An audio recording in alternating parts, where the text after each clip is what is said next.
First time revision में बहुत ज्यादा फोकस करके बेटा एग्जाम के पीवाईक्यू जरूर सोल्व करें। इस समय पीवाईक्यू जरूर सोल्व करें। बच्चे बोल रहे हैं सर 50 बार कर चुके हैं, अब अभी भी करो। अरे वही आना है, उसी कॉन्सेप्ट पर बेस्ड आना है। तो अगर आपने हाइड्रोकार्बन को ध्यान से देखा हो ना, तो वो सिर्फ एल्केन, एल्किन और एल्काइन नहीं है, उसमें आगे के तीनों चारों चैप्टर कनेक्टेड होते हैं। हेलो बच्चों, मैं सुदेश, केमिस्ट्री फैकल्टी, आकाश कोटा। बच्चों आज जो हम टॉपिक आपसे डिस्कस करने वाले हैं कि ऑलमोस्ट फरवरी एंड आते आते आपका सिलेबस सब जगह से कंप्लीट हो जाना है। उसके बाद 2 महीने में आपकी क्या स्ट्रेटजी होनी चाहिए कि केमिस्ट्री में आपके 180 आउट ऑफ 180 नंबर आ सके। क्या आपको प्लान बनाना है कि किस तरह से सिलेबस, इस दिन ये पढ़ना है, इस दिन ये पढ़ना है, किस तरह से सिलेबस कवर करें कि एटलीस्ट 2 बार आपका सिलेबस कवर हो जाए।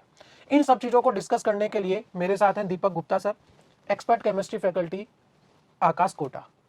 तो सर क्या स्ट्रेटजी बच्चों की होनी चाहिए? ऑलमोस्ट फरवरी एंड आते आते सब बच्चों का सिलेबस कंप्लीशन में होता है और फिर बच्चा उसमें सबसे ज्यादा ये सोचता है कि मैं शुरू कैसे करूं, क्या मेरी स्ट्रेटजी होनी चाहिए कि एटलीस्ट मेरा सिलेबस 2 बार कवर हो सके। तो क्या स्ट्रेटजी रहनी चाहिए सर बच्चों की? हेलो बच्चों, ये एक वो समय है जहाँ पे हमारी कोचिंग से पढ़ा हुआ बच्चा भी लगभग कंप्लीट कर चुका है, और वो बच्चा जिसको बोर्ड की तैयारी करनी है वो भी करीबन करीबन अपना तैयारी करके हो चुका है, उसका ध्यान नीट की तरफ जा रहा है। तो अब हमारे पास जो समय है ना, वो करीबन 2 महीने का है। तो इस 2 महीने के समय में बच्चों देखिए, रिवीजन अपने आप में एक बहुत इंपॉर्टेंट रोल प्ले करेगा। किस तरह से करेगा? 2 तरह से। पहली बात तो क्योंकि हमें अपने कंटेंट को पढ़ लिया है, अब कुछ चैप्टर आपने बहुत अच्छे से पढ़े होंगे, कुछ को थोड़ा कम, कुछ में हो सकता है किसी कारणवश बैकलॉग रह गया होगा, कहीं पे कोई समस्या रह गई होगी, कहीं को बहुत स्ट्रांग हो गया होगा जिसमें आपको एकदम 100% यहाँ से तो मैं बना लूंगा क्वेश्चन। ठीक है, अब ये जो 2 महीने का समय है ना, इसमें हमें क्या करना है? उन सारे चैप्टर को चैनलाइज करना है, रिविजन करना है। अब सर प्रॉब्लम ये आती है, बच्चा हमेशा ये बात पूछना चाहता है कि सर ये तो मान लीजिए फिजिकल मेरा स्ट्रांग है, इनऑर्गेनिक मैं कर लूंगा, ऑर्गेनिक नहीं कर पाऊंगा। कोई कहता है सर ऑर्गेनिक कर लूंगा, फिजिकल नहीं कर पाऊंगा। वो बच्चे टू बच्चे डिपेंड करता है। ज्यादातर कंसर्न हमें लेकर आते हैं, जो हमने नोटिस किया, वो बच्चा ऑर्गेनिक को लेकर काफी परेशान होता है। देखिए वेटेज तो तीनों का लमसम बराबर है पेपर के अंदर। देखिए सब कुछ फ्री है, 24 आवर्स है, तो हम ये मान के चलते हैं कि करीबन करीबन हम आपके 24 आवर्स में से 3 आवर्स का रोज केमिस्ट्री को देना चाहते हैं, बाकी समय आप अपने अदर सब्जेक्ट्स को दीजिए। ठीक, 3 घंटे कैसे देंगे? 3 घंटे को हम 2 हिस्सों में डिवाइड करने वाले हैं, अभी हम आपके साथ शेयर करेंगे। उसके पहले 2 इंपॉर्टेंट बात, किस बच्चे की मान लीजिए समस्या है कि सर फिजिकल ऑर्गेनिक पढ़ें, इनऑर्गेनिक फिजिकल पढ़ें, तो वो प्रॉब्लम भी हमने आपकी दूर कर दी। हमने इस तरह से उसका पूरा प्लान बनाया हुआ है ताकि आपको डेली नोट पे पढ़ने पर उसकी कोई दिक्कत ना आए। तो चलिए हम जरा थोड़ा सा देखते हैं, थोड़ा आगे भी समझते हैं कि किस तरह से हमने इसको बाइफरकेट किया हुआ है। ओवरऑल आपको इसे टोटल 2 हिस्सों में डेली केमिस्ट्री आपको 3 घंटे पढ़नी है। पूरा 24 आवर्स आपके पास है। जब आपका सिलेबस कंप्लीट हो चुका है तो 3 घंटे समय आप दे सकते हैं आराम से। 1.5 घंटे बेटा 1.5 आवर्स आप इसे डिवाइड कर लेंगे कि 1.5 आवर आप इसे कवर करेंगे और 1.5 आवर आप इसे कवर करने वाले हैं बच्चों। किस तरह से रहेगा देखिएगा कि some basic concept of chemistry, जिसे आप मोल कॉन्सेप्ट कह देते हैं, और पीरियोडिक टेबल। स्टार्टिंग में आप मार्च की स्टार्टिंग कर रहे हैं, वहां पर आप इसे बिल्कुल इनिशियल से वापस स्टार्ट करिए। लगभग 2 दिन के आसपास आप इसे समय दें बेटा। 2 दिन के आसपास 1.5 घंटा सुबह, 1.5 घंटा शाम को, फिर अगले दिन 1.5 घंटा सुबह, 1.5 घंटा शाम को। इस तरह से इसको कवर करें। साथ ही साथ चैप्टर्स अगर आप इंटरलिंक्ड करके पढ़ते जाएंगे तो चीजें जो हो ज्यादा बेटर आपको समझ में आएंगी। ठीक है, ऐसे ही लगभग 2 दिन आप देंगे बेटा किसको? स्ट्रक्चर ऑफ एटम और केमिकल बॉन्डिंग को। देन बेटा सिर्फ इक्विलिब्रियम को ही लगातार आप 2 दिन तक पढ़ेंगे बेटा, क्योंकि थोड़ा सा लेंथी चैप्टर है, बहुत जरूरी है। केमिकल और आयनिक इक्विलिब्रियम दोनों कवर इसमें हो जाते हैं बेटा। देन थर्मोडायनेमिक्स में भी आप बेटा 2 दिन दें। Some basic principle and technique of organic chemistry, जिसमें आप जीओसी वाला हिस्सा बोल देते हैं, रेजोनेंस वगैरह बेटा, उसे लगभग 2 से 3 दिन दें आप बेटा। 3 दिन भी दे सकते हैं क्योंकि लेंथी चैप्टर है। देखो जहां सिंगल सिंगल चैप्टर लिए गए हैं बेटा, 2-2, 3-3 दिन जिनको दिए गए हैं, मतलब ये लेंथी चैप्टर्स हैं। लेंथी चैप्टर्स हैं तो इनको आप ज्यादा समय दे सकते हैं बच्चों।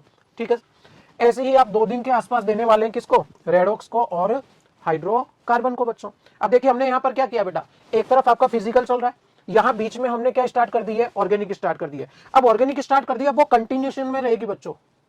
ठीक है ना, कंटिन्यूशन में आप इसे ट्रीट करेंगे। हाइड्रोकार्बन हो जाएगा। उसके बाद में इधर बेटा इलेक्ट्रोकेमिस्ट्री साथ में इसलिए रखा क्योंकि रेडॉक्स का बहुत सारा हिस्सा इससे जुड़ा हुआ है, बहुत सारी चीजें दोनों में कॉमन है। हेलोजन डेरिवेटिव साथ में आ जाएगा। और अगला फिर से एक और lengthy chapter alcohol phenol ether, जिसे आप साथ में कवर करेंगे। एक चीज और है सर बीच में, इसे कंटिन्यू करेंगे अपन से कि ऑर्गेनिक में आखिर स्ट्रेटजी होनी क्या चाहिए बच्चों की, कि ताकि वो चीजें याद भी कर सके। बच्चों देखिए, जीओसी को हार्ट ऑफ ऑर्गेनिक केमिस्ट्री कहा जाता है, क्योंकि अगर वो वीक रह गई तो कनेक्टेड सारे चैप्टर खराब हो जाते हैं।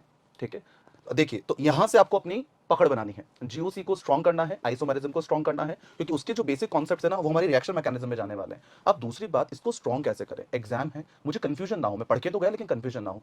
बेस्ट तरीका, सबसे बेस्ट, बच्चे जब आपने ये पढ़ा, जीओसी पढ़ लिया, ठीक है, यहां से रिएक्शन मैकेनिज्म चालू हुई है हाइड्रोकार्बन से। तो आपने जब हाइड्रोकार्बन को पढ़ना शुरू किया तो जरा दो तीन चीजें फटाफट से पूछना चाहता हूं। खुशरोव रिएक्शन, एल्डिहाइड कीटोन बनाता है, अगर डबल बॉन्ड पे अल्कोहल भी बन जाता है बेयर्स रिएजेंट के थ्रू, लेकिन हॉट लेंगे तो कार्बोक्सिलिक एसिड बन जाएगा। वहीं हाइड्रोकार्बन के अंदर आप कहीं हैलोजन डेरिवेटिव भी काम कर रहे हैं। तो अगर आपने हाइड्रोकार्बन को ध्यान से देखा हो ना, तो वो सिर्फ एल्केन, एल्कीन और एल्काइन नहीं है, उसमें आगे के तीनों चारों चैप्टर कनेक्टेड होते हैं। इसी वजह से बच्चों को बोला जाता है कि जिस दिन ये पढ़ा है ना बच्चों, इसको पढ़ लिया, अच्छे से क्लियर हो गया, अगले दिन आप ये पढ़िए, फिर ये पढ़िए, अपना पूरा रिवाइज करिए, कनेक्टिविटी में लेकिन चलना चाहिए। बिल्कुल, किसी की प्रिपरेशन है और किसी की रिएक्शन है। किसी की रिएक्शन है, और आप उसको इस तरह से पढ़िए ना कि मुझे तो रोज पढ़ना है। कंफ्यूजन हो रहा है रिएजेंट्स को लेकर, तो बच्चा रिएजेंट्स बहुत सारे रिएक्शंस के कॉमन भी हैं, जैसे Br2CCl4। तो जब आप पढ़ रहे हैं ना, तो आप इसको साइड में शॉर्ट नोट्स बनाइए कि Br2CCl4 कहाँ कहाँ काम आया। जैसे आप देखिए एल्कीन पर Br2CCl4 करवाया तो एंटी एडिशन हुआ है, ये शॉर्ट में थोड़ा लिख लो। अब अगला कहाँ काम आएगा आपको पता होना चाहिए कि हम लोग यहाँ पे बोराडीन होन्जीकर रिएक्शन के अंदर हम इसको काम में ले लेते हैं, ठीक है। तो वहां पे भी हम लोग क्या करते हैं, इसकी रिएक्शन करवाते हैं silver salt of carboxylic acid के साथ। बहुत सारे रिएजेंट, NaOX, बहुत सारे एग्जांपल हैं। तो आप पढ़ते वक्त क्या करिए, सेग्रीगेशन करिए कि ये रिएजेंट्स यहाँ कॉमन है, ये रिएजेंट्स यहाँ कॉमन है, ऑक्सीडाइजिंग एजेंट सारे एक साथ लिख लीजिए, उसमें लिखिए माइल्ड होते हैं, स्ट्रांग होते हैं। तो बच्चे ये याद करने होते हैं। अब क्या याद करना है, जितनी भी नेमिंग रिएक्शंस होती हैं वो विद रिएजेंट से याद होनी। सर नया ट्रेंड चल रहा है, मैथ्स द कॉलम पूछते हैं, पूरे चैप्टर का क्रक्स निकाल लेते हैं कि अल्कोहल से एक क्वेश्चन नहीं पूछूंगा, एक क्वेश्चन से पूरा चैप्टर पूछ लूंगा। कैसे, मैथ्स द कॉलम से। उसमें रिएक्टेंट याद होना चाहिए, कभी नेम ऑफ द रिएक्शन पूछ लेते हैं, कभी प्रोडक्ट पूछ लेते हैं। तो बच्चों क्लैरिटी से पूरी पिक्चराइजेशन हमें क्लियर होनी चाहिए। अगर बात करें तो ये निष्कर्ष निकल के आता है कि बहुत अच्छा होगा यदि आप एक चार्ट रिएजेंट का बना लें और एक चार्ट आप नेम रिएक्शंस का बना लें। कुछ से सोच रहे होंगे कि सर एक चार्ट में थोड़ी आता है, तो आगे पीछे बना लो, थोड़ा छोटा लिख लो, उसके अंदर टेबल पे चिपका लो, डेली 2 नेम रिएक्शन बेटा खाने से पहले और 2 नेम रिएक्शन खाने के बाद रीडिंग लगा लो, रिएजेंट की भी रीडिंग लगा लो। क्या सबस्ट्रेट है, रिएजेंट है, प्रोडक्ट है, नेम रिएक्शन, हाँ भैया इसमें ये सबस्ट्रेट है, ये रिएजेंट है और ये प्रोडक्ट है।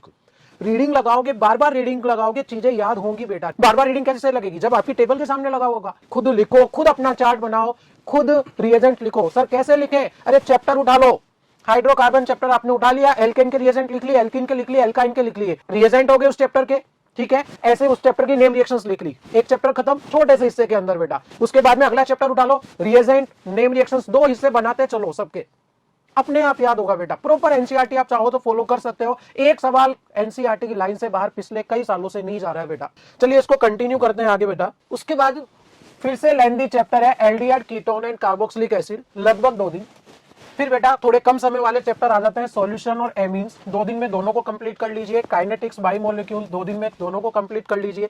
कोऑर्डिनेशन कंप्लीट 2 दिन दीजिए इसको। डी एंड एफ पूरे 2 दिन दीजिए। देखो डी एंड एफ को अब इग्नोर करने की गलती ना करें बेटा। इनऑर्गेनिक में बहुत सारे चैप्टर्स ऐसे हैं जो भी हटा दिए गए हैं, तो मे बी कि यहाँ वेटेज बढ़ सकता है।